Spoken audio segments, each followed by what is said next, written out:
اگر آپ موٹر وے پر M2 اسلام آباد کی طرف سے لاہور آئے ہیں تو ٹول پلازے پر 1 درجن سے زائد بوتھ ہیں.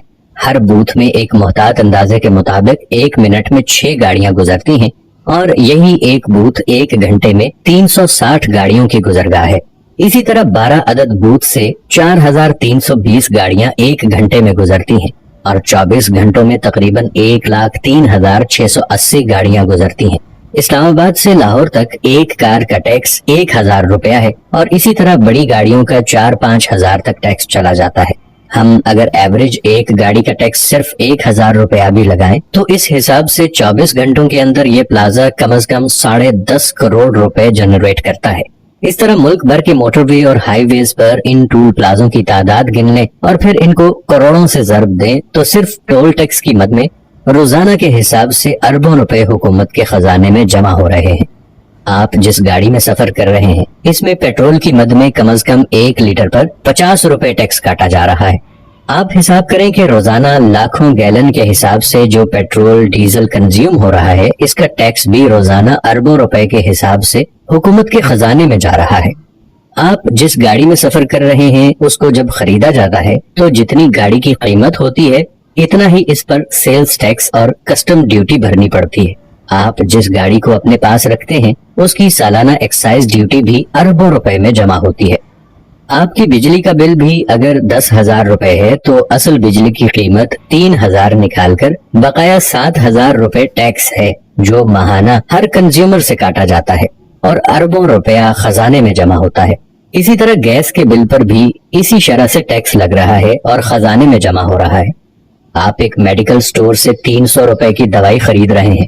ایک محتاط اندازے کے مطابق اس پر تقریباً 40 سے 50 روپے تک سیلز ٹیکس ہے جو کہ خزانے میں جا رہا ہے.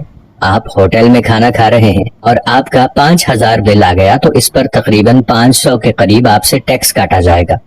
آپ اپنے مکان کا نقشہ پاس کروا رہے ہیں اور آپ کسی بھی ڈیولپمنٹ ادارے کے دفتر میں جائیں تو لوگوں کی قطاریں لگی ہوئی ہوں گی جن سے 40 سے 50 ہزار روپے فی نقشہ فیس جمع کی جائے گی.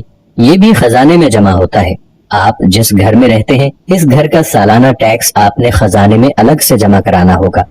آپ گھر کے لیے گروسری کی خریداری کر رہے ہیں اس پہ بھی آپ نے ٹیکس دینا ہوگا. اگر آپ پڑھ رہے ہیں اور اپنے لیے کتابیں اور پینسلیں خرید رہے ہیں اس پر بھی آپ ٹیکس دے رہے ہیں.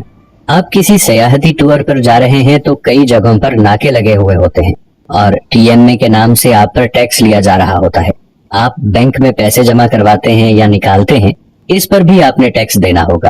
حتیٰ کہ آپ مر گئے ہیں اور ڈیتھ سرٹیفکیٹ بنوانے کے لیے آپ کے عزیز و اقارب کو ٹیکس دے کر یہ سرٹیفکیٹ لینا پڑے گا. اس کے علاوہ حکومت کے پاس ایسے بے شمار اثاثے ہیں جنہیں بیچ کر اربوں روپے حکومت کے خزانے میں جا رہے ہیں.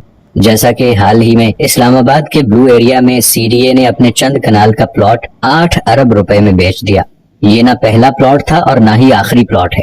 میں نہیں سمجھتا کہ میرے پاس اگر چند مرلے کا کمرشل پلاٹ ہوتا تو اس ایک پلاٹ سے میری زندگی شاندار گزرتی بلکہ میری آنے والی نسل بھی اس سے بھرپور استفادہ کرتی ہے. میرے پاس اگر چھوٹا سا کارخانہ ہو تو ہماری اگلی نسل اس سے فائدہ اٹھاتی ہے. ایک ٹرانسپورٹر کے پاس ایک آدھ بس یا ٹرک ہو تو اس کی پوری فیملی کی کفالت اس سے ہوتی ہے.